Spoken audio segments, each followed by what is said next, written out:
The waitress was fired for theft, and the millionaire saw her ring. The same one he gave his daughter before she disappeared 20 years ago. Lauren adjusted her apron, her fingers tracing the edges of the worn fabric as she prepared for another busy night at Angelo's, a small family-owned restaurant on the outskirts of Chicago. The scent of freshly brewed coffee and sizzling bacon filled the air, mingling with the chatter of regulars who occupied their usual spots at the counter. For Lauren, this place wasn't just a job. It was her lifeline. From a young age, life had demanded resilience from her. Growing up in an orphanage in Dallas, she had learned to fend for herself. She carried those lessons into adulthood, becoming the kind of person who always put others first. Her coworkers often teased her about her relentless optimism, but it was her way of surviving. If she didn't believe things could get better, what else was there to hold on to? Tonight, however, felt different. The restaurant buzzed with an unusual energy as the staff prepared for a private gala. White linens covered the tables, and the soft glow of fairy lights transformed the modest space into something almost magical. Lauren glanced at the guest list taped to the wall in the kitchen. Names she didn't recognize but knew belonged to the kind of people who lived far from her world of double shifts and unpaid bills. "Lauren, can you grab the champagne from the back?" Maria, the manager, called out, her voice sharp with stress. "On it," Lauren replied, wiping her hands on her apron before hurrying to the storage room. The evening unfolded like clockwork, each course served with precision. Lauren weaved through the room with practiced ease, her tray balanced effortlessly on one hand. She overheard snippets of conversation, discussions about business deals, lavish vacations, and expensive gifts. It was a glimpse into a life she couldn't imagine, and for a fleeting moment, she allowed herself to wonder what it would be like to belong to this world. But reality had a way of pulling her back. As she approached a table near the center of the room, a woman's sharp voice cut through the hum of conversation. "Excuse me, stop right there." Lauren froze. The woman, dressed in a gown that probably cost more than Lauren earned in a month, pointed a manicured finger directly at her. "My necklace," the woman said, her tone icy. "It's gone, and I saw her near our table just minutes ago." A murmur spread through the crowd as all eyes turned to Lauren. Her heart pounded in her chest, heat rushing to her face. I didn't take anything," she stammered, her voice barely audible over the murmurs. Maria rushed to the scene, her expression a mix of confusion and concern. "What's going on here?" The woman crossed her arms. "Check her pockets. I wouldn't be surprised if you find it." "Wait a second," Lauren protested, stepping back. "I didn't do anything wrong." Maria hesitated for a moment, then sighed. "Lauren, maybe it's better if you leave for the night." "What?" Lauren's voice cracked. "You can't be serious. Just go," Maria said softly, avoiding Lauren's gaze. The humiliation was suffocating with trembling hands. Lauren untied her apron and set it on the counter. She grabbed her bag from the staff room, her fingers brushing against the small velvet pouch inside. The weight of the anal was oddly comforting, though it did little to ease the ache in her chest as she stepped outside into the cool Chicago air. The laughter and music from the restaurant faded behind her. She wanted to scream, to cry, to demand justice, but what good would it do? Lauren adjusted her bag on her shoulder and began walking down the dimly lit street. Her mind swirled with thoughts of rent due in a week, groceries she couldn't afford, and the cruel reality of starting over yet again. She didn't notice the man standing a few feet away until she nearly collided with him. "Excuse me," she muttered, stepping aside, but the man didn't move. "Miss," he said, his voice calm but firm. Lauren looked up, her eyes meeting his. He was tall. With salt and pepper hair and an air of quiet authority, she recognized him as one of the guests from the restaurant. "I think you dropped this," he said, holding out a small gold ring with a ruby glinting in the streetlight. Her breath caught. The ring must have slipped out of her bag in her haste to leave. She reached for it, but the man's hand lingered, his eyes narrowing as he studied it. "Where did you get this?" he asked, his tone now laced with curiosity. Lauren hesitated. It's all I have left of my mother," she said softly. "I don't know where it's from. It's just always been with me." The man's expression shifted, a mixture of shock and something deeper. Hope. "What's your name?" he asked. "Lauren," she replied, confused. The man took a step closer, his voice barely above a whisper. And where are you from, Lauren? Dallas, she said, her brow furrowing. Why? He didn't answer immediately. Instead, he looked at the ring again, his hand trembling slightly. Because, he said finally, his voice thick with emotion, this ring belonged to my daughter. The words hung in the air, thick and heavy, as if the entire city had gone silent around them. Lauren stared at the man, her confusion deepening with every second of his silence. Your daughter, she echoed, gripping the strap of her bag tightly. The man nodded, his gaze still fixed on the ring. Yes, Emily, my daughter disappeared years ago. This ring. He paused, taking a deep breath as his voice threatened to crack. It was hers. I gave it to her on her 10th birthday. Lauren shook her head slowly. There's no way. This ring has been with me as long as I can remember. I grew up with it in the orphanage. It can't be the same one. The man's eyes softened, though they still held a mixture of disbelief and something else. Desperation. Please, just tell me more. I need to understand. Lauren glanced down the empty street, weighing her options. She had just lost her job. Her reputation shattered in front of a room full of strangers. And now, here was this man claiming her most prized possession wasn't even hers. Still, there was something in his voice that made her pause. She sighed. Fine, but I don't have much to say. Like I told you, I grew up in an orphanage in Dallas. I don't know who my parents are or where this ring came from. It was just always there. The man's expression grew even more intent. Dallas, he repeated softly, almost to himself. That's where it all started. Look, I don't know what you're hoping to find, but I'm not your daughter, Lauren said firmly, taking a step back. Wait, he said, his tone calming. I'm sorry if I'm coming on too strong. My name is Richard Adams. He extended a hand, but Lauren hesitated.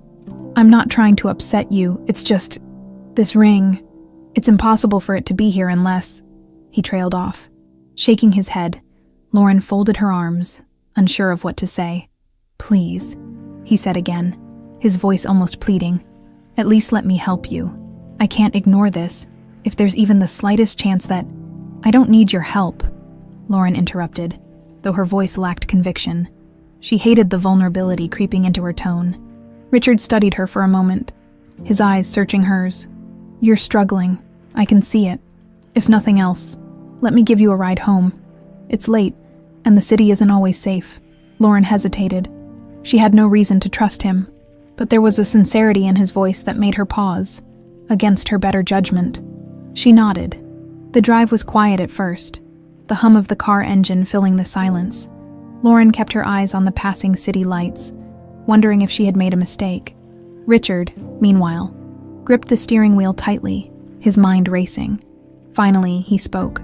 You said you grew up in an orphanage. Do you remember how you got there? Lauren shook her head. No. They told me I was left there as a baby. No name, no note. Just me and the ring. Richard glanced at her, his brow furrowed. Did anyone ever try to find out who your parents were? They tried, but nothing ever came of it. I guess no one was looking for me. She gave a bitter laugh. Guess I wasn't worth finding. Richard's hands tightened on the wheel. Don't say that, he said quietly. Lauren didn't respond. When they reached her small apartment building, Lauren hesitated before stepping out of the car. Thanks for the ride, she said, her voice softer than before. Lauren, Richard said, stopping her before she closed the door. I know this might sound crazy, but would you let me help you look into your past? Just to see if there's a connection? If I'm wrong, I'll leave you alone. But if there's even a chance... She hesitated, searching his face for any sign of deception. But all she saw was genuine hope, and maybe a little fear. I don't know, she said finally. I don't even know you. Richard nodded, as if expecting her response. I understand here. He reached into his pocket and handed her a business card. If you change your mind, call me anytime. Lauren took the card reluctantly. Good night, Mr. Adams. Good night. Lauren? Inside her apartment, Lauren sank onto the couch, the day's events crashing over her like a wave. She pulled the ring from her pocket and held it up, letting the light catch the ruby. Was it possible?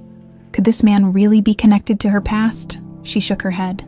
No, she whispered to herself. It's just a coincidence. But deep down, A seed of doubt had been planted. Meanwhile, back in his car, Richard sat in silence, the business card he had given Lauren weighing heavily on his mind. "It has to be her," he murmured, his voice barely audible. "It has to be." The next morning, sunlight filtered through Lauren's small apartment window, illuminating the cluttered yet cozy space she called home. She sat cross-legged on her couch, the small velvet pouch containing the ring resting on the coffee table in front of her. She hadn't slept much. Her mind replayed the events of the previous night, the accusation, the humiliation, and most of all, the strange encounter with Richard Adams. Her fingers toyed with the business card he had given her. The name printed in bold letters looked foreign in her hands. Richard Adams. She had Googled him out of curiosity after coming home. The man wasn't just wealthy. He was a magnate, known for his sprawling business empire and quiet philanthropy. What could someone like him possibly want with her? She leaned back with a sigh. "It's probably nothing," she muttered, though she couldn't shake the gnawing feeling in her gut. Her phone buzzed, breaking her thoughts. It was Maria, the restaurant manager. For a split second, hope flickered in Lauren's chest. Maybe Maria was calling to apologize or offer her job back. But when she answered, her hopes were quickly dashed. "Lauren, I'm sorry about what happened last night," Maria began, her tone hesitant. "But I can't have you coming back, the guests. They expect a certain level of professionalism, and this whole thing just wasn't my fault," Lauren cut in, her voice firm. "I know," Maria said quietly, "but perception is everything. I'll mail you your final paycheck." Lauren ended the call without another word, her chest tightening. She threw her phone onto the couch, fighting the sting of tears. Across the city, Richard Adams sat in his expansive home office, a cup of coffee growing cold on his desk. He had spent the night poring over old photographs and news clippings, anything that might offer a connection between Lauren and the daughter he had lost 2 decades ago. On his desk lay the last photo ever taken of Emily, her bright smile framed by curls, and the unmistakable glint of the ruby ring on her finger. Richard traced the edge of the photo, his mind racing. He reached for his phone and dialed a number. "Detective Harris." A gruff voice answered on the other end. "Harris, it's Richard. I need you to find someone for me," Richard said, his tone leaving no room for argument. Later that afternoon, Lauren found herself walking aimlessly through the streets of Chicago, the business card still tucked into her jacket pocket. She wasn't sure where she was going. All she knew was that she couldn't sit in her apartment any longer. Her feet eventually led her to a small park. She sat on a bench, watching families play in the autumn breeze. The sight tugged at something deep inside her, something she couldn't quite name before she could dwell on it. Her phone buzzed again. This time, it was an unknown number. "Hello," she answered cautiously. "Lauren, it's Richard," came the familiar voice. Her grip tightened on the phone. "How did you get my number?" "You gave it to the restaurant when you started working there," he said simply. "I'm sorry to call out of the blue, but I couldn't stop thinking about our conversation. I meant what I said. I want to help you." Lauren hesitated. "Why? You don't even know me." There was a pause on the other end. "Because I think I do." That evening, Lauren reluctantly agreed to meet Richard at a quiet cafe downtown. She told herself it was only to get him off her back, but deep down, she was curious. When she arrived, Richard was already there, a cup of tea untouched in front of him. He stood as she approached, offering her a warm smile. "Thank you for coming," he said, gesturing for her to sit. Lauren crossed her arms. "I'm still not sure why I did." Richard leaned forward, his expression serious. "I know this might seem strange, but I have a feeling there's more to your story than you realize, and I want to help you figure it out." She studied him for a moment, unsure of what to say. Finally, she reached into her bag and placed the ring on the table between them. "This is all I have," she said quietly. Richard picked up the ring, his hand trembling slightly. "This ring," he began, his voice thick with emotion, "is identical to the one I gave my daughter Emily before she disappeared." Lauren's chest tightened. "But that doesn't mean—" "Please," Richard interrupted gently. "Let me tell you my story. And then, if you want, you can walk away and I won't bother you again." Lauren hesitated but nodded. Richard told her everything, about Emily, his bright and adventurous daughter who had vanished 20 years ago, about the exhaustive search that led nowhere, about the guilt that had haunted him every day since. By the time he finished, Lauren's coffee had gone cold. She stared at the ring in his hand, her thoughts a whirlwind. "I don't see how this proves anything," she said finally, though her voice lacked conviction. "I know it doesn't," Richard admitted. "That's why I hired a detective to look into your past." Lauren's eyes widened. "You what?" "I'm sorry," he said quickly, "but I had to. If there's even a chance that you're Emily, I need to know." Lauren stood abruptly, her chair scraping against the floor. "You had no right—" "I know," Richard said, standing as well. "But please, just give it a chance. If I'm wrong, you'll never hear from me again. But if I'm right—" Lauren stared at him, torn between anger and a strange flicker of hope. Finally, she grabbed her bag and turned to leave. "Lauren," Richard called after her, "you deserve to know the truth, whatever it is." She paused at the door but didn't look back. The door of the cafe slammed shut behind Lauren as she stepped into the crisp evening air. Her mind raced, her emotions a storm of anger, confusion, and something she couldn't quite name. How had her life turned upside down in less than 24 hours? She walked without direction, her thoughts replaying Richard's words. "You deserve to know the truth." The truth. She had spent her entire life without answers, without a family. Did she even want the truth? Or was she better off leaving the past buried? Inside the cafe, Richard remained seated, staring at the empty chair Lauren had vacated. The ring sat in front of him, glinting under the soft overhead lights. "I pushed her too hard," he muttered to himself, running a hand through his hair. He paid the bill and left, sliding the ring carefully into his pocket as he drove through the city. His thoughts drifted to Emily, her laughter, the way her small hand had felt in his. The years had not dulled the ache of her absence. His phone buzzed, breaking his reverie. "Harris," he answered curtly. "I've got the initial report," the detective said. "It's not much, but it's a start. Want me to send it over?" "No," Richard replied. "I'll meet you at the office." The detective's office was tucked away in a nondescript building downtown. Richard parked and entered, greeted by the faint smell of stale coffee and old paper. Harris, a grizzled man in his late 50s, sat behind a cluttered desk, a file folder in his hand. "Evening, Adams," Harris said, gesturing for Richard to sit. "I ran some preliminary checks on the girl, Lauren, Collins, right?" Richard nodded. "She was left at an orphanage in Dallas as a baby. No name, no note, no record of who brought her there. She's clean. No criminal record, no major red flags."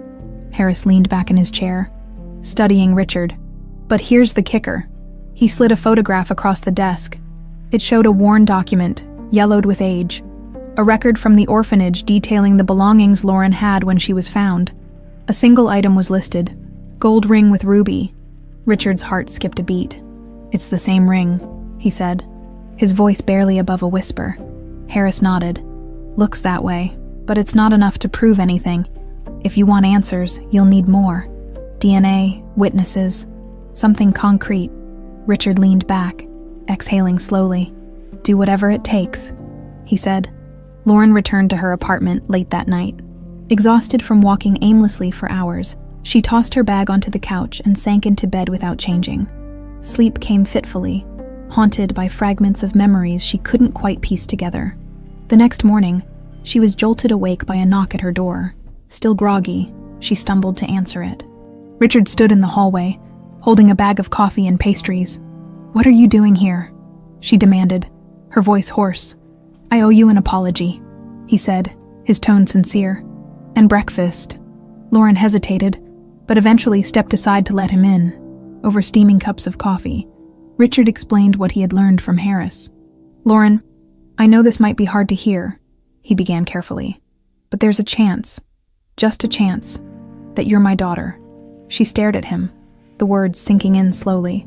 "But how could that even be possible?" "I don't know," Richard admitted. "But the ring, the timing, it's too much to ignore. I had a detective look into your past, and the records match." Lauren shook her head. "This is insane." "I know," he said gently, "and I'm not asking you to believe me. I just want you to let me help you find out the truth." She set her coffee down, her hands trembling.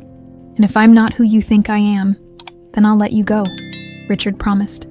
"No more calls, no more showing up unannounced.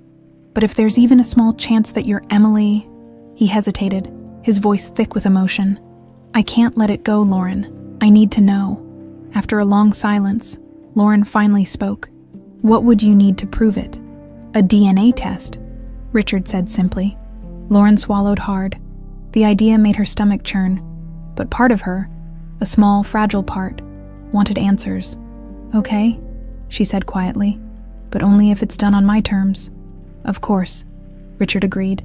Later that day, they visited a private clinic where a sample was taken from each of them. The process was quick, but the weight of it lingered long after they left. As they walked back to Richard's car, Lauren broke the silence. "What if I'm not her?" she asked, her voice barely above a whisper. "Then you're still someone worth helping," Richard replied without hesitation. Lauren stopped walking, staring at him, staring. "Why do you care so much? You don't even know me." Richard met her gaze, his expression earnest. "Because I've spent 20 years waiting for an answer, and even if you're not Emily, you deserve to know where you came from." Lauren didn't reply, but something in his words resonated with her that evening. Richard sat alone in his study, staring at the photograph of Emily on his desk. The waiting would be unbearable, but for the first time in years, he felt a flicker of hope. Lauren, meanwhile, lay awake in her tiny apartment, the weight of the day pressing down on her. She didn't know what the test results would reveal, but one thing was certain. Her life would never be the same. The days that followed dragged on like molasses, each one heavier than the last. For Lauren, the waiting felt unbearable. Every time her phone buzzed, her heart jumped, only to deflate when it wasn't the call she was dreading or hoping for. At work, she had always found solace in the chaos of the restaurant. But now that her job was gone, the silence of her apartment was oppressive. She spent hours pacing the small space, her mind racing with questions. What if it's true? What if it's not? What happens next either way? Richard wasn't faring much better. In his office, he buried himself in work during the day. But at night, the emptiness of his mansion seemed to amplify the silence. The photograph of Emily on his desk was a constant reminder of what he'd lost, and what he might have found. One morning, Lauren's phone buzzed, breaking her out of a restless sleep. Her heart pounded as she saw the name on the screen, Richard Adams. She hesitated before answering. "Hello? Lauren?" Richard's voice was calm but held a sense of urgency. "The results are in. Can we meet to discuss them?" Her stomach churned. She wasn't sure she was ready for whatever truth the test would reveal, but she knew she couldn't avoid it forever. "Okay," she said quietly. "Where?" An hour later, they sat across from each other in a private room at a cafe Richard frequented. The envelope lay unopened on the table between them. "Do you want me to open it?" Richard asked gently. Lauren nodded, unable to speak.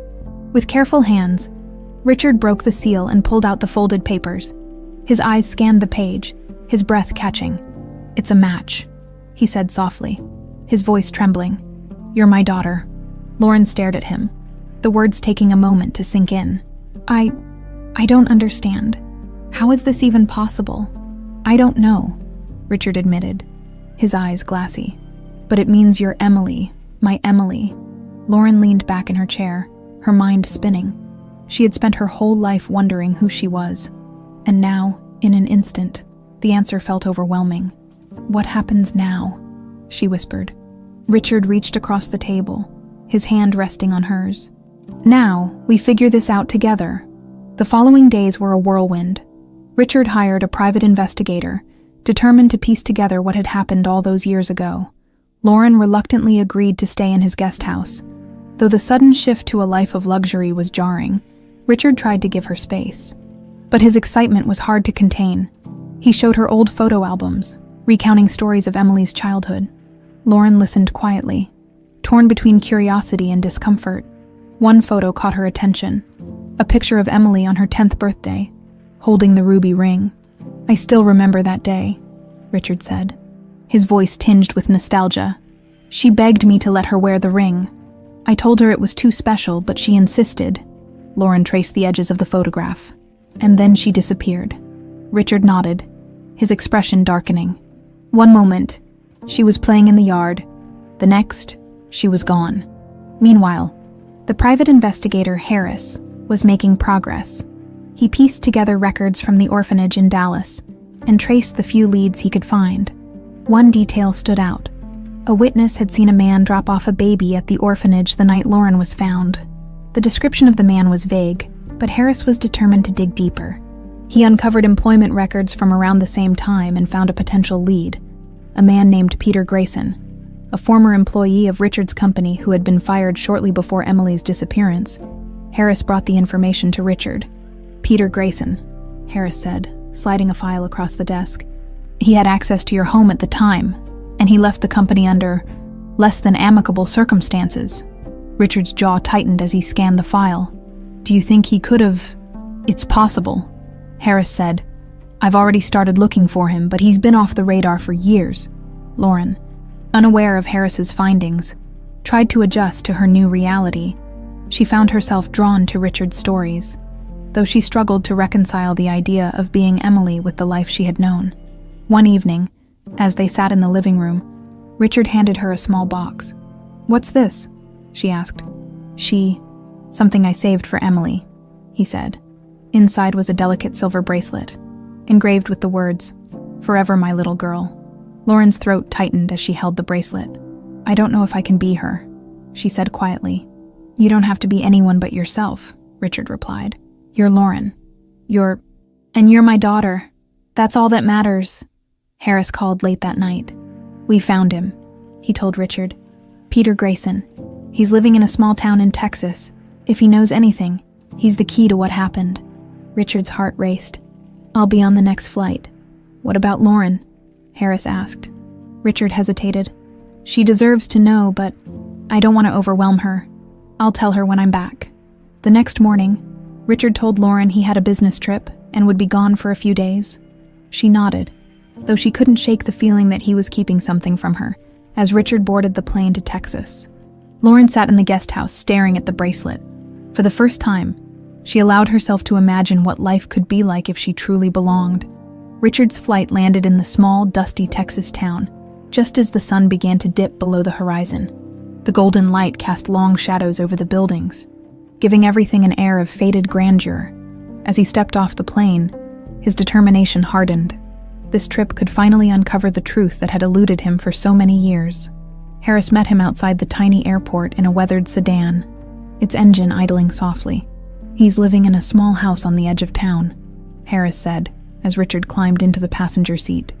"I've been watching him for a few days. Seems like he's keeping a low profile." "What kind of man is he?" Richard asked, his jaw tightening. Harris sighed. "Quiet, keeps to himself, but people around here say he's not someone to cross. Got a temper." Richard nodded, his mind racing with possibilities. If Peter Grayson was responsible for taking Emily, what had driven him to such a heinous act? And why had he abandoned her at an orphanage instead of demanding a ransom or using her as leverage? The house came into view, a rundown structure at the end of a dirt road. The yard was overgrown, with rusted tools and broken furniture scattered across it. Harris parked a safe distance away. "You want me to come with you?" Harris asked, his tone cautious. "No," Richard said firmly. "This is something I need to do alone." He stepped out of the car, his shoes crunching on the gravel as he approached the front door. His heart pounded in his chest, each beat echoing like a drum. He knocked twice, after a long pause. The door creaked open, revealing a man in his 60s with graying hair and sunken eyes. He wore a threadbare shirt and jeans, and his expression was guarded. "Peter Grayson?" Richard asked, his voice steady. The man's eyes narrowed. "Who's asking?" "My name is Richard Adams," he said. "I think you know why I'm here." Grayson's expression hardened, but he didn't deny it. "I don't know anything," he said, starting to close the door. Richard stuck his foot in the gap. "You owe me the truth. It's been 20 years. I deserve to know what happened to my daughter." The mention of Emily seemed to strike a nerve. Grayson hesitated, his grip on the door tightening. "You don't want to open this door, Adams," he muttered. "Too late for that," Richard replied.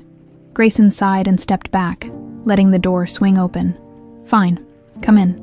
Inside, the house was as unkempt as the yard. Empty beer cans and cigarette butts littered the table, and the air was thick with the smell of stale smoke. Grayson motioned for Richard to sit, but he remained standing, his eyes fixed on the man who might hold the key to his past. "I've been running from this for years," Grayson began, collapsing into a worn armchair. "But I guess it was only a matter of time before you came knocking." "Why did you take her?" Richard demanded. His voice rising, Grayson rubbed a hand over his face, his shoulders sagging. "It wasn't supposed to be like this. I was desperate, okay? You fired me without a second thought. Left me with nothing, I thought. If I took her, you'd pay up." Richard's stomach turned. "You kidnapped a child for money." "I didn't mean to hurt her," Grayson said quickly. "But then things spiraled out of control. I got scared. Too many people were asking questions, so I had to let her go." "Let her go," Richard repeated, his voice trembling with anger. "I left her at an orphanage," Grayson admitted, his gaze dropping to the floor. "In Dallas, figured someone would take care of her." Richard clenched his fists, the weight of Grayson's words sinking in. For 20 years, his daughter had been out there, abandoned and alone, all because of this man's greed. "You destroyed my family," Richard said through gritted teeth. Grayson looked up, his face etched with guilt. "I know, and I've lived with that every day since, back in New York." Lauren tried to settle into her new routine, but something felt off. Richard's sudden business trip didn't sit right with her, and the emptiness of the guest house only amplified her unease. She spent most of her time in the library, poring over old photo albums and scrapbooks Richard had left for her. Each image of Emily felt like a ghost, haunting her with questions she couldn't answer. As she flipped through a scrapbook, a newspaper clipping caught her eye. The headline read, "Daughter of Business Tycoon Disappears Without a Trace." Lauren's hands trembled as she read the article, her mind racing. She had always wondered about her past, but now, faced with the possibility of being Emily, the weight of it all was almost too much to bear. Her phone buzzed, breaking her thoughts. It was Harris. "Lauren, it's Detective Harris," he said. "Richard asked me to keep an eye on things while he's out of town. Just checking in. Do you know where he is?" Lauren asked, her voice tinged with suspicion. There was a pause on the other end. "He didn't tell you?" "No," she said, her brow furrowing. "Well," Harris began hesitantly, "he's looking for answers about what happened to Emily. He's in Texas, meeting someone who might know the truth." Lauren's heart sank. He's still keeping secrets, she thought, as Richard left Grayson's house that evening. His mind was heavy with the revelations. He had answers, but they only seemed to raise more questions. Why had Grayson targeted Emily in the first place? And why hadn't he tried to reach out sooner? But as he started the car, one thing was clear. He needed to tell Lauren everything. Richard returned to New York late at night, the city's lights glimmering in the distance as the car sped toward his estate. Exhaustion weighed on him, but the urgency to speak with Lauren kept him alert. The revelations from Peter Grayson replayed in his mind like a broken record. He had finally uncovered the truth, but delivering it to Lauren felt like an impossible task. At the guest house, Lauren was wide awake, sitting on the couch with her arms wrapped around her knees. She had tried to distract herself with books and TV, but her thoughts kept returning to Richard's abrupt departure. When she heard his car pull into the driveway, she sprang to her feet, a mixture of frustration and relief bubbling to the surface. The door opened, and Richard stepped inside, his face etched with fatigue. Before he could speak, Lauren crossed her arms and fixed him with a pointed look. "Texas," she said, her voice sharper than she intended. Richard froze, surprised by her tone. "You spoke to Harris," he said, more a statement than a question. "I did," Lauren replied. "Why didn't you tell me where you were going? You said you wanted us to figure this out together, but you left me in the dark."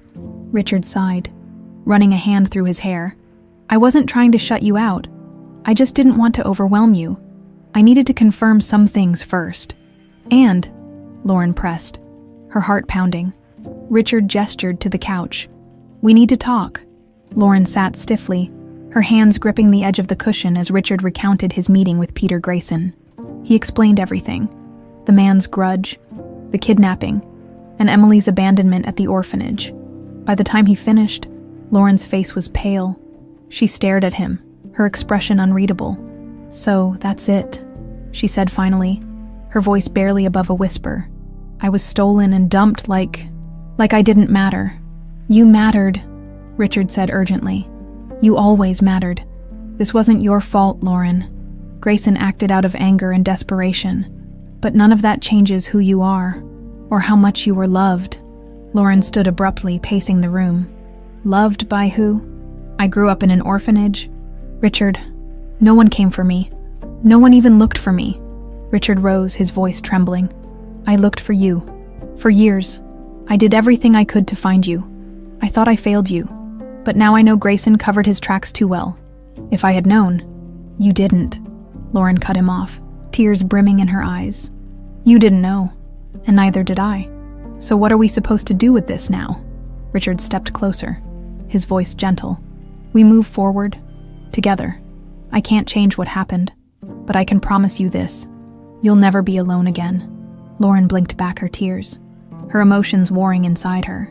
Part of her wanted to trust him, to believe in the family she never thought she'd have. But another part, the one shaped by years of abandonment, screamed for her to keep her guard up. The next morning, Lauren sat by the window, watching the autumn leaves drift to the ground. Richard had given her space. Retreating to his office to let her process everything, she glanced at the bracelet he had given her, now resting on the table. The inscription, "Forever my little girl," stung in a way she couldn't quite explain. Her phone buzzed, and she saw Harris's name on the screen. She hesitated before answering. "Lauren," Harris said, his voice serious, "I know this is a lot to take in, but there's something else you need to know." "What is it?" she asked warily. "I dug a little deeper into Grayson's story," Harris continued, "and I found some discrepancies. It looks like he wasn't working alone." Lauren's grip on the phone tightened. "What do you mean?" "There's evidence to suggest someone else orchestrated the kidnapping. Someone close to Richard." Lauren's heart sank. "Do you know who?" "I have a strong lead," Harris said, "but I need more time to confirm it. I thought you should know." That evening, Lauren confronted Richard. "Harris called," she said, her tone guarded. "He thinks there's more to this story." Richard's brow furrowed. "What do you mean?" "He thinks Grayson wasn't working alone," Lauren said, watching his reaction carefully. "That someone close to you might have been involved." Richard's face darkened, his mind racing. "Close to me? That's impossible." "Is it?" Lauren challenged. Richard hesitated, his thoughts turning to the people who had been in his life at the time of Emily's disappearance. One name lingered in his mind, unbidden but insistent. Margaret, meanwhile. Margaret Adams sat in her lavish penthouse, sipping a glass of wine as she scrolled through her phone.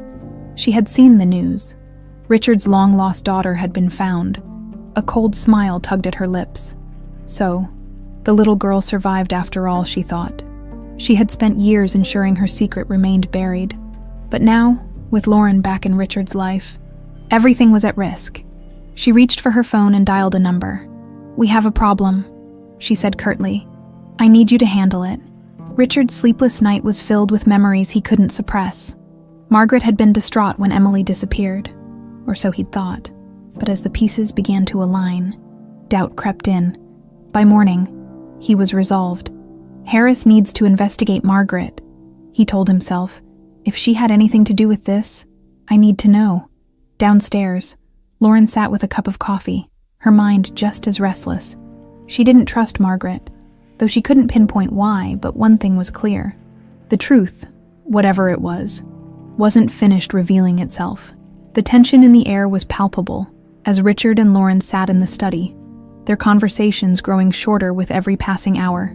Both were weighed down by the implications of what Harris had uncovered, that someone close to Richard might have orchestrated the events that led to Emily's disappearance. For Richard, the possibility was unbearable. The thought that someone he trusted could have betrayed him so deeply gnawed at his resolve. For Lauren, it was another layer of uncertainty in a life already riddled with unanswered questions. The silence was broken when Richard's phone buzzed. He glanced at the screen and answered immediately. "Harris," he said, his tone tense. "What have you found?" There was a pause on the other end before Harris's voice came through. "It's not confirmed yet, but all signs point to Margaret. She had the motive, the access and connections to Peter Grayson at the time. Richard's grip on the phone tightened. "Margaret, are you certain?" "As certain as I can be without direct evidence," Harris replied. "There's a paper trail linking her to some of Grayson's financial dealings. It's circumstantial, but it's there." Richard's jaw clenched.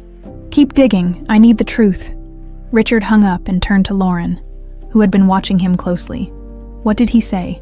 she asked, her voice steady but tinged with apprehension. "He thinks Margaret was involved," Richard admitted, his voice low. "But we need proof." Lauren leaned back, her arms crossed. "She always did seem off," she said, her brow furrowed. Richard nodded. "She was devastated when Emily disappeared, or so I thought. But now, I'm starting to wonder if it was all an act." "What are you going to do?" Lauren asked. Richard's gaze hardened. "I'm going to confront her." That evening, Richard drove to Margaret's penthouse. The city lights glimmered in the distance as he stepped out of the car. His heart pounding, he had rehearsed what he would say, but as he entered the building, doubts crept in. When Margaret opened the door, she greeted him with a saccharine smile. "Richard, what a surprise. To what do I owe the pleasure?" "We need to talk," Richard said, stepping inside without waiting for an invitation. Margaret closed the door, her expression shifting. "This sounds serious. What's going on?" Richard turned to face her, his eyes blazing. "It's about Lauren." Margaret's smile faltered. "Lauren?" she repeated, feigning confusion. "You mean Emily?" "Yes, Emily," Richard said sharply. "Or did you forget her name after all these years?" Margaret's eyes narrowed. "What are you implying?" "I'm implying that you had something to do with her disappearance," Richard said, his voice rising. "Harris found records linking you to Peter Grayson. Tell me the truth, Margaret. Were you behind this?" Margaret's expression hardened, but she didn't flinch. "That's ridiculous," she said coolly. "I was just as devastated as you were when Emily disappeared. How dare you accuse me of something so vile?" "Don't lie to me," Richard snapped. "I trusted you, Margaret. I believed you when you cried, when you swore you'd do anything to find her. But now, I see it for what it was. An act."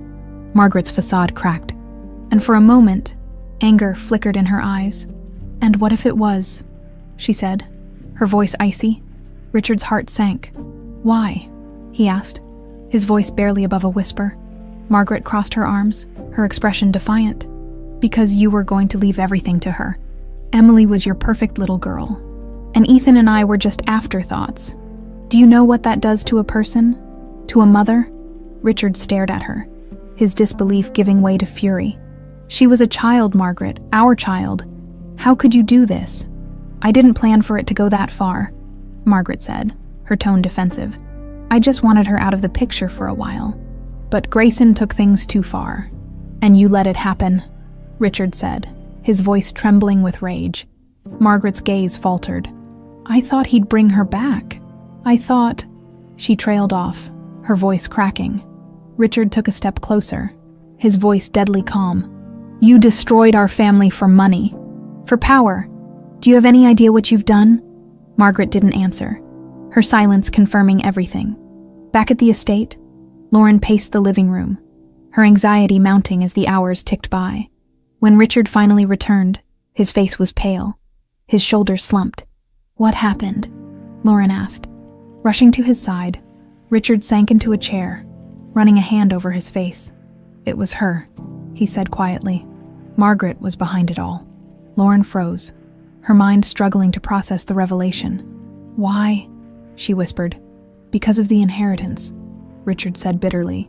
"She wanted Ethan to have everything. She thought if Emily was gone, I'd have no choice."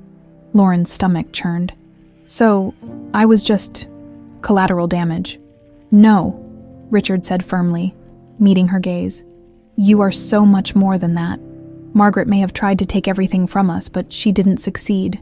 We found each other again. Lauren, and I won't let her take you away from me a second time." Lauren nodded slowly, her emotions a tangled mess of anger, sadness, and relief. "What happens now?" she asked. Richard's jaw tightened. "Now, Margaret faces the consequences." That night, as the city slept, Richard called Harris with the full story. He would ensure that Margaret's actions were exposed and justice would finally be served. But as he hung up the phone, a thought lingered in his mind. This was far from over. Margaret wasn't the type to go down without a fight, and he knew she would strike back. The following morning dawned gray and overcast. As though the world itself mirrored the storm brewing in Richard's life, he sat in his study, staring at his phone, waiting for Harris to call with the next steps. Every second felt like an eternity.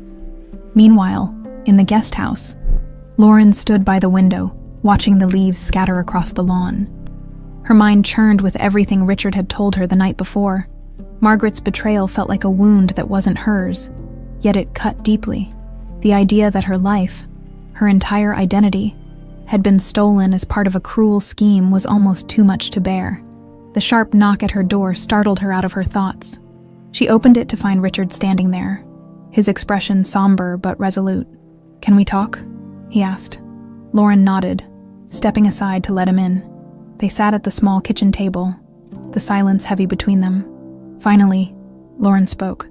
"What happens now?" she asked, her voice quiet but steady. Richard leaned forward, resting his elbows on the table. "I've told Harris everything. He's working on building a case against Margaret. It's going to take time, but we'll get justice." Lauren studied him, her emotions warring. Justice for who? For me? For Emily? Or for you? Richard looked at her, his gaze unwavering. "For all of us," he said firmly. "What she did was unforgivable, but that doesn't define who we are. We have a chance to rebuild, Lauren, to be a family again." Lauren's lips pressed into a thin line. "You keep saying that, but I don't even know what family is supposed to feel like." Richard's face softened. "I know this is overwhelming. I'm not asking you to accept everything all at once, but I want to be here for you, however long it takes." Lauren looked down at her hands, her fingers twisting together. "It's just hard to believe any of this is real." "It's real," Richard said, his voice gentle, "and I'm not going anywhere." Across the city, Margaret sat in her penthouse, her mind racing. The confrontation with Richard the night before had left her shaken, but not defeated. She had spent years covering her tracks, and she wasn't about to let everything unravel now. She picked up her phone and dialed a number. "I need you to take care of something," she said curtly, her voice betraying none of the turmoil inside her. On the other end of the line, a man's voice replied, "Consider it done." Margaret hung up, her grip tightening on the phone. If Richard thought he could outmaneuver her, he was sorely mistaken. That evening, Richard and Lauren sat together in the main house, sorting through old photo albums. Richard had insisted on showing her every memory he had preserved of Emily, hoping it would help her connect with the life she had lost. Lauren picked up a picture of Emily at a birthday party, her smile bright as she held a slice of cake. "She looks happy," Lauren said softly. "She was," Richard replied, his voice tinged with sadness. "You were always full of life, always curious about everything. You'd ask 100 questions a day just to hear the answers." Lauren smiled faintly. "I still do that," Richard chuckled. "Some things don't change." For the first time since meeting him, Lauren felt a flicker of connection, a small thread tying her to the person she might have been. Later that night, as Lauren prepared for bed, her phone buzzed with a text. It was from an unknown number. "You don't belong there. Leave before it's too late." Her stomach dropped. She stared at the message, her heart pounding. Who would send something like that? Was it Margaret, or someone else trying to warn her? Lauren debated telling Richard, but something held her back. Instead, she locked the door and tried to convince herself it was nothing. The next morning, Harris arrived at the estate with updates. Richard greeted him in the study, eager for news. "We've got enough to move forward," Harris said. "The financial trail linking Margaret to Grayson is solid. It's not direct evidence of the kidnapping, but it's enough to build a case." "And Margaret?" Richard asked. "She's already making moves," Harris replied. "I've got people watching her, but she's slippery. I wouldn't be surprised if she tries to undermine you before we can take her down." Richard nodded, his expression grim. "Let her try. I'm ready for whatever she throws at me." Meanwhile, Lauren decided to take a walk around the property, hoping to clear her mind. The estate's sprawling grounds were peaceful, the autumn air crisp and invigorating. As she wandered near the edge of the property, a man stepped out from behind a tree. He was tall and dressed in dark clothing, his face partially obscured by a hat. "Lauren Collins?" he asked, his voice low. Lauren froze, her instincts screaming at her to run. "Who's asking?" she said, her voice steady despite the fear gripping her chest. The man smirked. "Just delivering a message." He tossed an envelope at her feet and disappeared into the woods before she could respond. Lauren stared at the envelope, her hands trembling as she picked it up. Inside was a single sheet of paper with a chilling message. "This isn't your fight. Leave while you still can." Lauren returned to the house, her heart racing. She found Richard in the study with Harris and held out the note. "This was left for me," she said, her voice shaking. Richard's face darkened as he read it. "Margaret," he said through gritted teeth. Harris nodded. "She's trying to scare her off. It's a desperate move." "Well, it's not going to work," Lauren said, her voice firm. Richard looked at her, surprised by her determination. "You're sure?" Lauren met his gaze. "I'm not running, Richard. Not this time." The tension in the estate reached a boiling point after Lauren's encounter near the woods. Richard insisted on increasing security, but Lauren's resolve only grew stronger.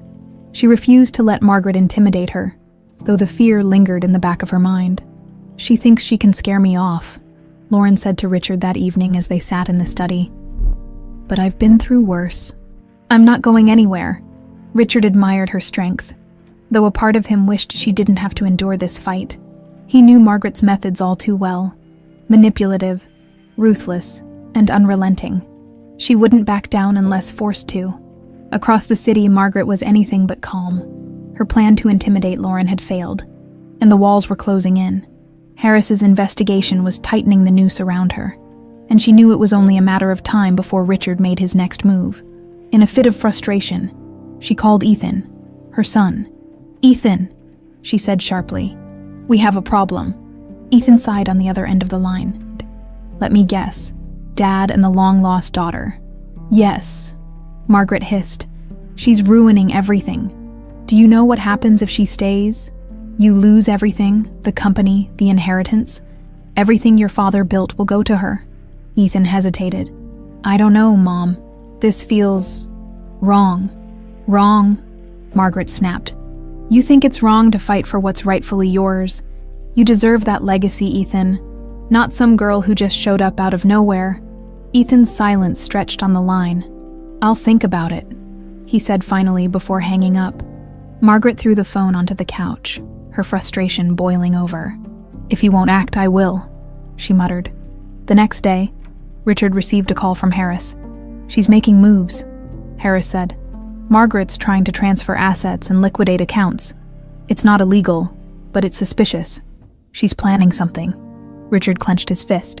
"Keep watching her. If she makes one wrong move, I want to know." Meanwhile, Lauren decided she couldn't sit idle. She approached Richard in the study, her expression resolute.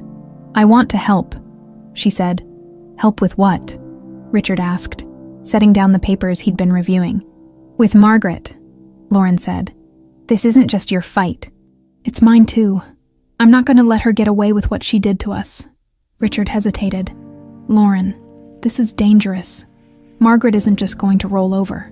"I know," Lauren replied, "but I'm tired of running. I'm tired of letting people decide my life for me.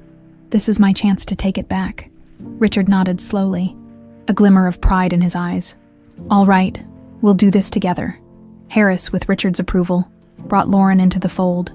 Together, they pored over documents, emails, and financial records. Harris showed Lauren how Margaret had funneled money to Peter Grayson years ago and how she'd continued to cover her tracks even after Emily disappeared. Lauren's anger grew with every discovery. "She didn't just ruin your life," she said to Richard. "She ruined mine too. She stole everything from me."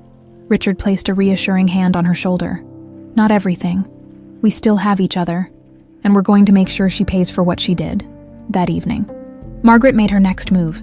She leaked a story to the press, painting Lauren as a manipulative fraud who was trying to scam her way into the Addams family fortune.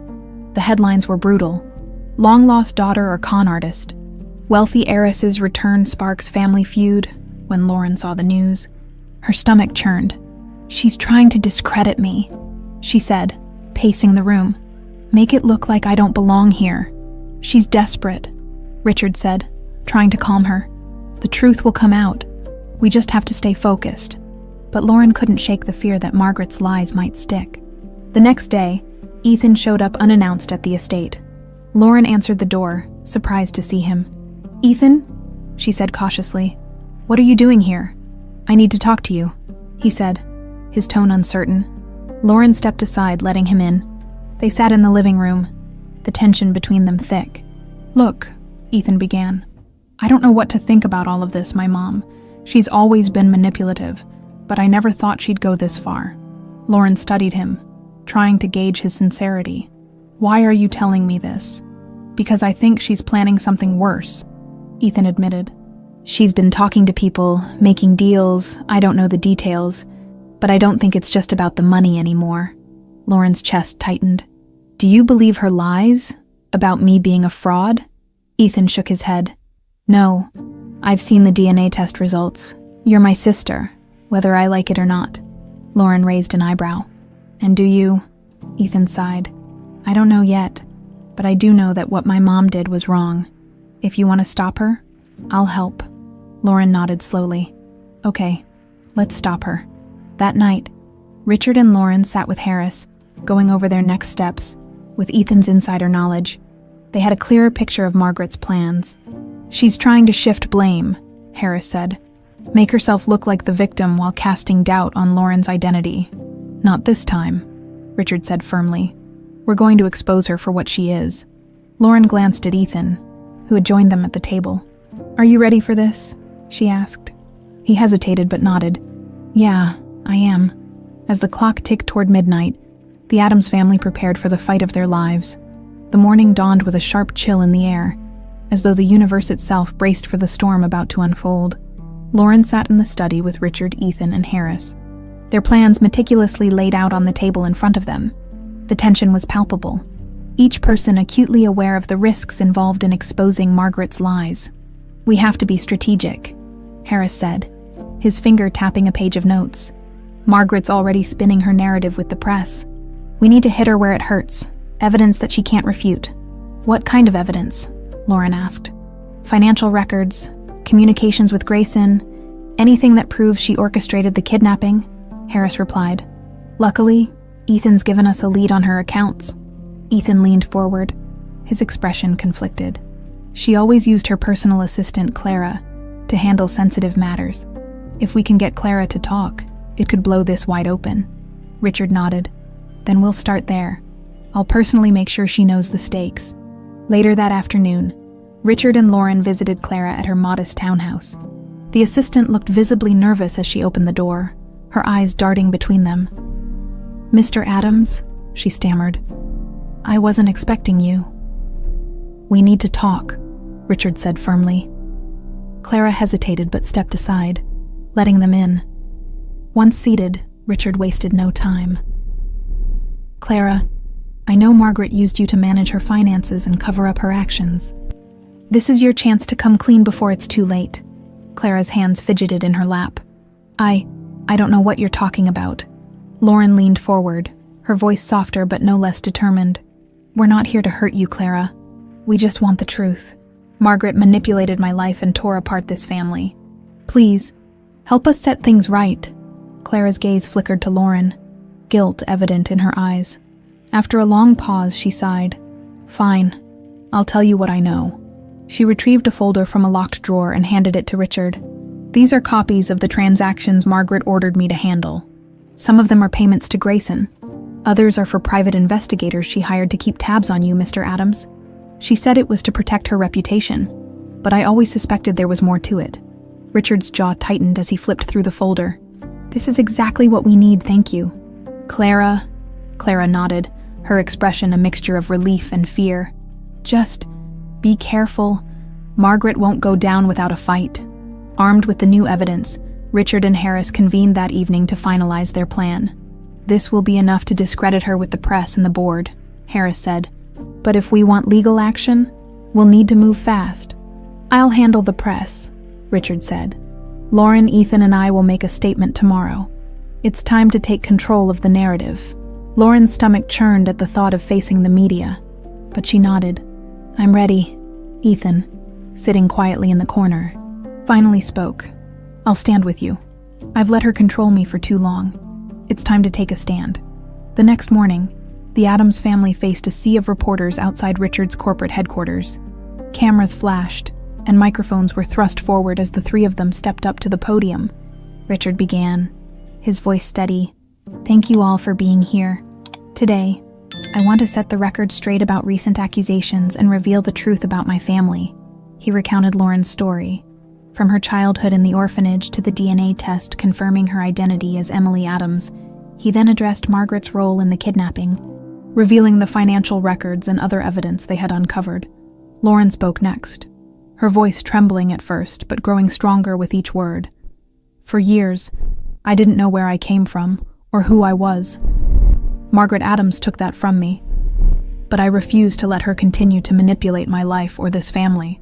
I'm here to reclaim what was stolen and to make sure no one else suffers because of her lies." Ethan was the last to speak, his voice filled with regret. "I've stood by my mother for years, believing her version of events, but I can't stay silent anymore. What she did was wrong, and I won't be complicit in her schemes any longer." The reporters erupted with questions, but Richard held up a hand. "That's all we have to say for now, thank you." Margaret watched the press conference from her penthouse, her face a mask of fury. She hurled her wine glass across the room, the shattering sound echoing in the silence. "How dare they?" she hissed, pacing back and forth. Her phone buzzed with calls from board members, lawyers, and journalists, all demanding answers. Margaret ignored them, her mind racing for a way to regain control. "This isn't over," she muttered. Back at the estate, Richard, Lauren, and Ethan sat together in the living room, the tension finally giving way to relief. "You were incredible," Richard said to Lauren, his voice filled with pride. Lauren managed a small smile. "I couldn't have done it without you." Ethan nodded, his expression earnest. "We're in this together now." For the first time, Lauren felt a sense of belonging, a glimmer of hope that they could truly become a family. But even as they celebrated their victory, a lingering unease hung in the air. Margaret was still out there, and they all knew she wouldn't go down without a fight. The calm didn't last long. By the next morning, the media was ablaze with headlines about Margaret's alleged involvement in Emily's kidnapping. While many outlets praised Richard, Lauren, and Ethan for their bravery, others questioned their motives. Margaret had wasted no time launching her counterattack. A family divided, are Richard Adams and his children telling the whole truth? Margaret Adams denies allegations, claims smear campaign by ex-husband. At the estate, Lauren sat at the kitchen table scrolling through the news on her phone. The articles were relentless, filled with speculation and veiled accusations. She set the phone down, her frustration bubbling over. "She's not going to stop," Lauren said, looking at Richard and Ethan. Richard nodded, his jaw tight. "I didn't expect her to. Margaret's always been skilled at spinning the narrative in her favor." Ethan leaned forward, his expression grim. "She's already reached out to some of my friends, trying to sway them to her side. She's claiming we're making all of this up to destroy her reputation. We need to stay ahead of her," Harris said, entering the room with a stack of papers. "I've dug up more evidence, emails, financial records, even a few witnesses who worked with Grayson. It's damning, but we'll need to present it carefully." Richard stood, his presence commanding. "Let's get everything to the authorities. The sooner we take legal action, the harder it'll be for Margaret to wriggle out of this." Across the city, Margaret was hard at work. She had summoned her legal team to her penthouse, determined to outmaneuver Richard at every turn. "I want you to challenge every piece of evidence they've brought forward," she said, her voice cold and sharp. "Discredit their witnesses, poke holes in their story, whatever it takes." Her lead attorney, a sharp-eyed woman named Victoria, nodded. "We can delay the case with procedural challenges, but public opinion is turning against you. If we don't act fast, the damage might be irreversible." Margaret's eyes flashed. "Then we change the narrative, leak something, anything, that puts the focus on Richard instead of me." Victoria hesitated. "What exactly do you want us to leak?" Margaret smirked. "Get creative." Back at the estate, Lauren found herself growing closer to Ethan. Despite their rocky start, they had begun to bond over their shared struggle against Margaret. One evening, they sat outside on the patio, the cool autumn air carrying the faint scent of fallen leaves. "I never thought I'd say this," Ethan said, staring into the distance. "But I'm glad you're here." Lauren looked at him, surprised. "Really?" He nodded. "I spent so many years believing Mom's version of events, blaming Dad for everything. But seeing the truth, it's like a weight I didn't know I was carrying has been lifted." Lauren smiled faintly. "I never thought I'd have a brother. It's strange, but not in a bad way." Ethan chuckled. "Strange is putting it lightly. For the first time in years." Lauren felt a flicker of hope. Maybe, just maybe, she was starting to find her place in this family. The following day, Harris returned with an urgent update. "Margaret's team is making moves," he said, placing a folder on the table. "They've filed a countersuit, claiming defamation and intentional infliction of emotional distress. It's a blatant attempt to shift the focus." Richard frowned. "Let her try. We have the evidence to back up our claims." "It's not just the legal battle you need to worry about," Harris warned. "They're leaking damaging stories about you, Richard. Old business disputes, rumors about your personal life. They're trying to tarnish your reputation." Richard sighed, pinching the bridge of his nose. "Typical Margaret. She's always been good at turning the spotlight on someone else." Lauren crossed her arms. "So, what do we do? Just sit here and let her smear us?" "No," Harris said. "We keep pushing forward. The more pressure we apply, the more likely she is to slip up." That evening, Lauren sat in her room, sifting through old photos and documents. She couldn't shake the feeling that there was still something missing, some piece of the puzzle that hadn't come to light. She picked up the photo of Emily wearing the ruby ring, her mind racing. What if there was more to Margaret's plan than just money and power? Unable to sleep, Lauren decided to visit Richard in his study. She found him at his desk, staring at a framed photo of Emily. "Can I ask you something?" Lauren said softly. Richard looked up, his expression tired but kind. "Of course. Do you think Margaret ever loved Emily?"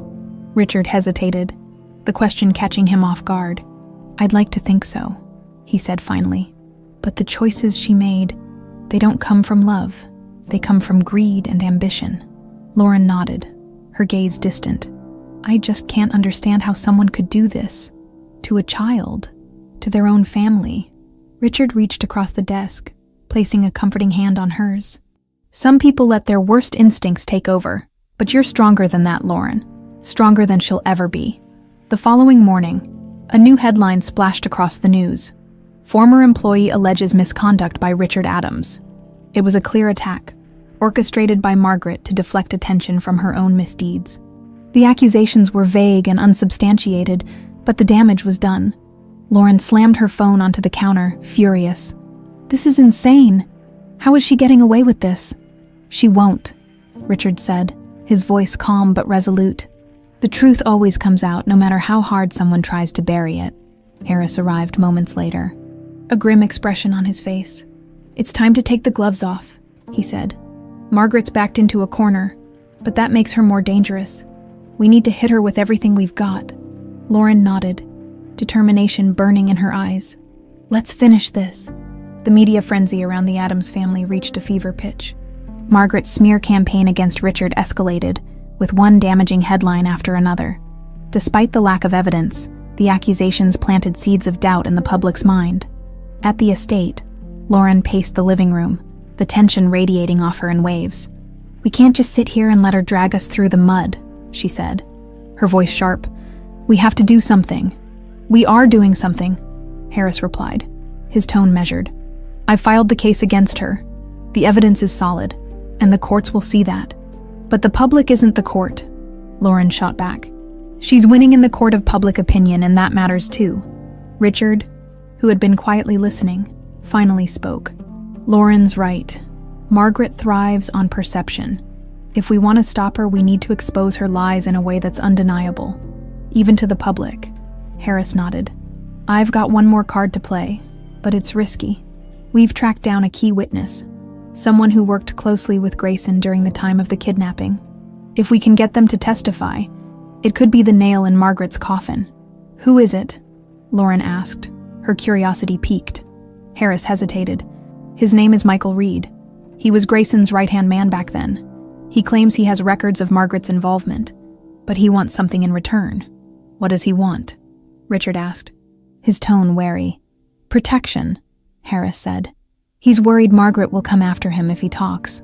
That evening, Harris arranged a meeting with Michael Reed in a secluded cafe on the outskirts of the city. Lauren insisted on coming along, despite Richard's protests.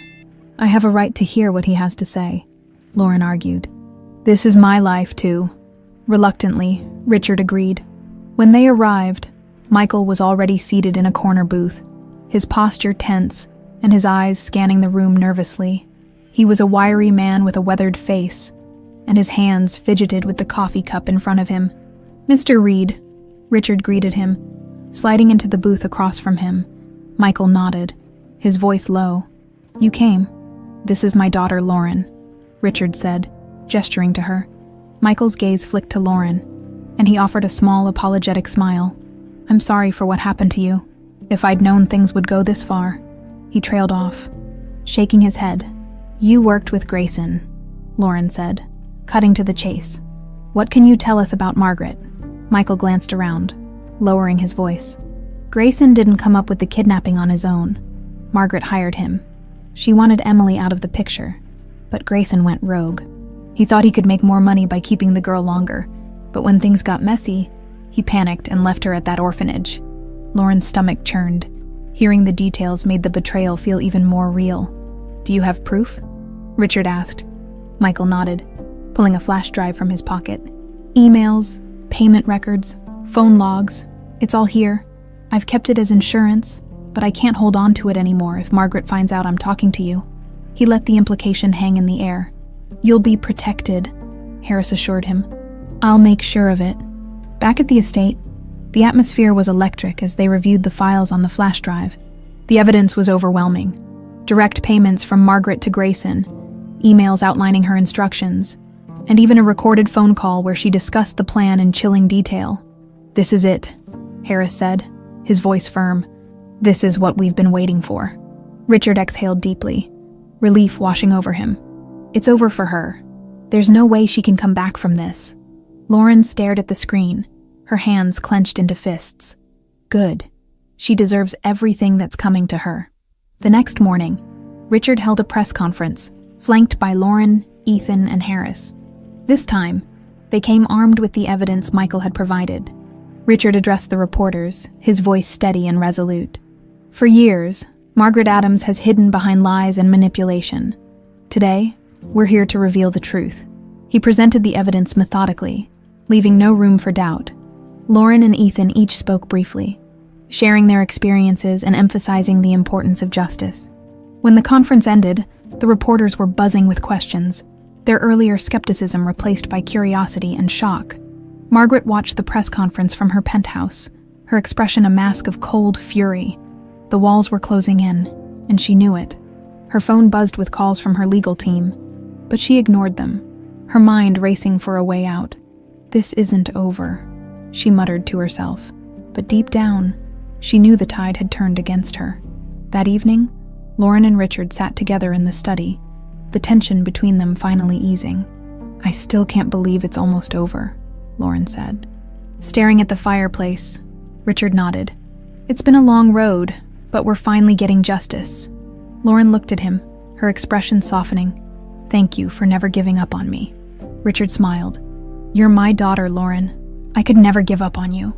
As they sat in comfortable silence, a sense of peace began to settle over the estate, a peace that had been missing for far too long.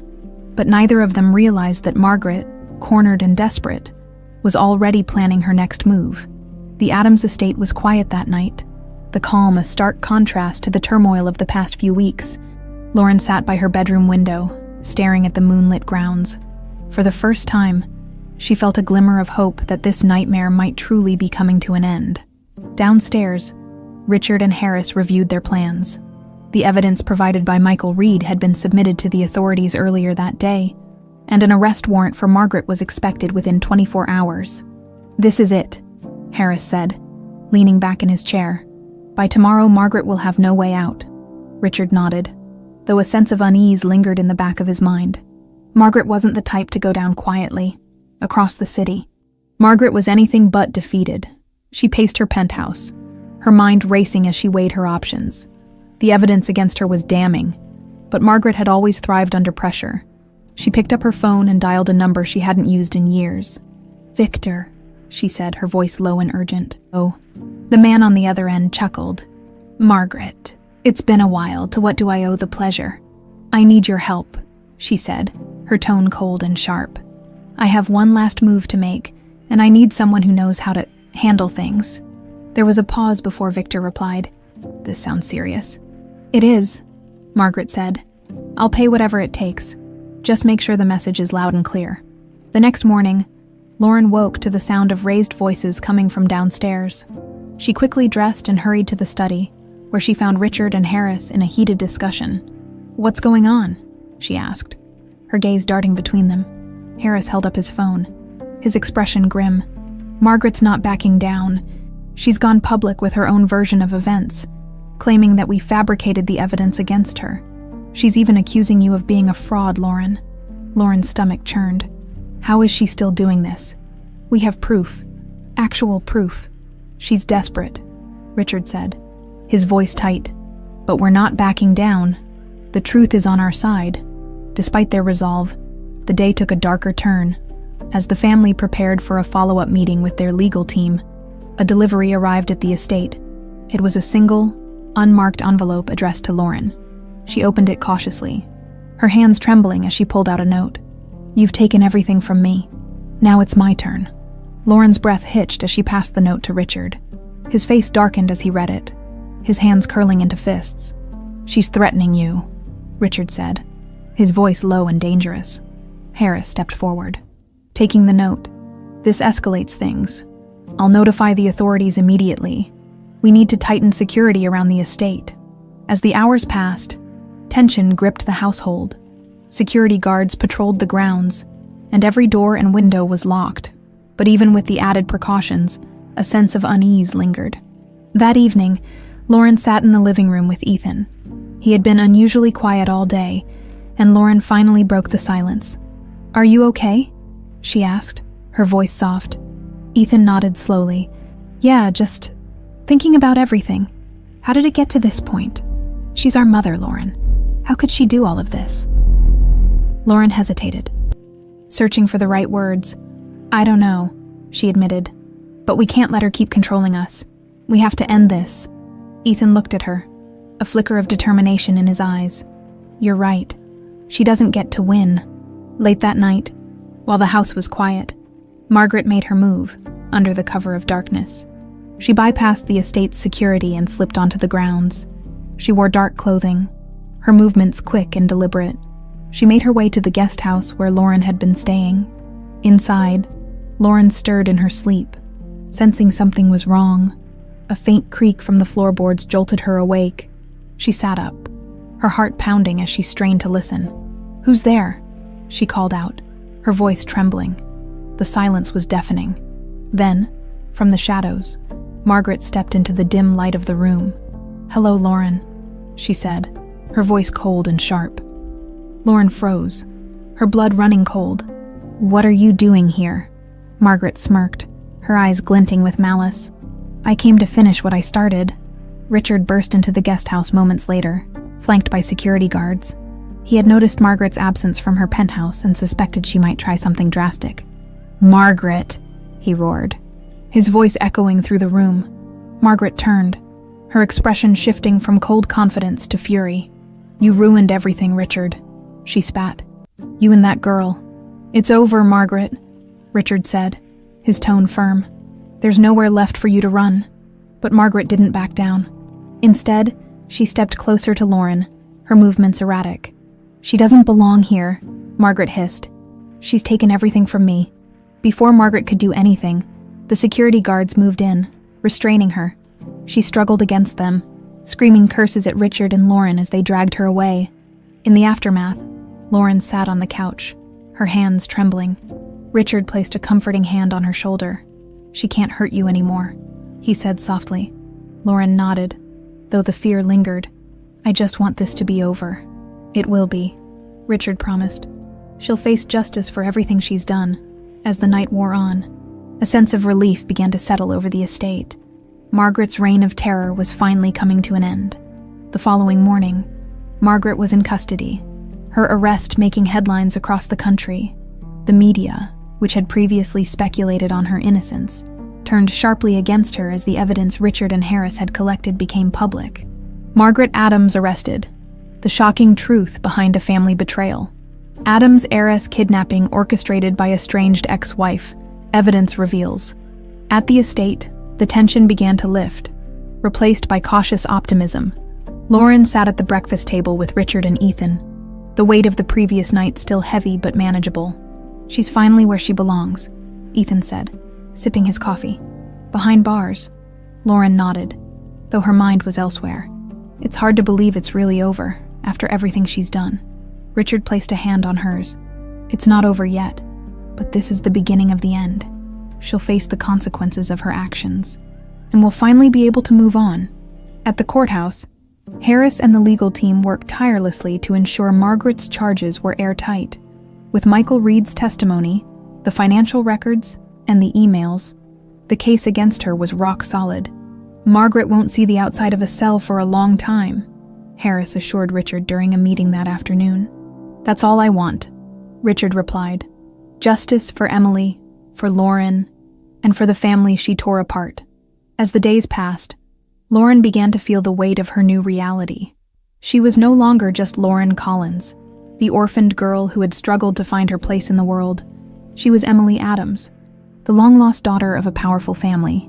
One evening, she sat with Ethan in the garden, the cool breeze rustling the leaves around them. "Do you think things will ever feel normal?" she asked, her voice quiet. Ethan shrugged, a small smile playing on his lips. "I don't think our family has ever been normal, but maybe that's not such a bad thing." Lauren smiled, finding comfort in his words. "I guess not." Meanwhile, Margaret's legal team scrambled to mount a defense. She remained defiant, refusing to admit guilt even as the evidence against her mounted. "I'll fight this," she told her lawyer during a heated meeting. "I'm not going to let Richard win." But even she couldn't ignore the growing tide of public opinion. With every new revelation, her reputation crumbled further. Back at the estate, life slowly began to stabilize. Lauren spent more time with Richard, learning about the family history and the business empire she had been born into. One afternoon, Richard showed her a photo album he had kept hidden for years. "This was Emily's," he said, handing it to her. Lauren opened the album, her breath catching as she saw pictures of herself as a child. Birthdays, holidays, simple moments of joy. "I don't remember any of this," she said. Her voice tinged with sadness. "That's okay," Richard said gently. "We'll make new memories. We'll build something better than what Margaret tried to destroy." Lauren nodded, her heart warming at the thought. On the day of Margaret's arraignment, Richard, Lauren, and Ethan watched the proceedings from the courthouse gallery. Margaret appeared stoic as the charges were read, but Lauren could see the cracks in her composure. When the judge denied bail, citing the overwhelming evidence and the risk of flight, Margaret's mask finally slipped. For the first time, she looked vulnerable, her carefully constructed facade crumbling under the weight of her crimes. As they left the courthouse, Lauren turned to Richard. "Do you think she regrets it?" Richard sighed, his expression thoughtful. "I don't know if Margaret is capable of regret, but what matters now is that she's being held accountable." That evening, the family gathered in the study, a sense of relief settling over them for the first time in weeks. "We did it," Ethan said, raising a glass. "We took her down." Lauren smiled, though her thoughts were still heavy. "It's strange. Finally knowing the truth. I spent so many years wondering who I was, and now I know, but it still feels incomplete." Richard placed an arm around her shoulders. "That's because healing takes time. We've been through a lot, but we have each other now, and that's what matters." Ethan nodded. "We're not just surviving anymore. We're rebuilding." For the first time, Lauren felt a sense of belonging, a feeling she had spent her entire life searching for as the night wore on. The family sat together, sharing stories and laughter. The shadows of the past no longer loomed as heavily, replaced by the light of a future they were determined to build together. Margaret's influence was finally gone, and with her out of their lives, The Addams family could finally begin to heal. But deep down, Lauren knew this was just the start of a new chapter, one where she could truly embrace her identity in the family she had found. Weeks passed, and the dust finally began to settle. Margaret's trial loomed on the horizon. But for the Addams family, the focus shifted from their painful past to the promise of a brighter future. Lauren found herself settling into her role as Emily Addams. It was strange at first, navigating the world of wealth, legacy, and the family she had only recently discovered. But with each passing day, she felt more at home, more like she truly belonged.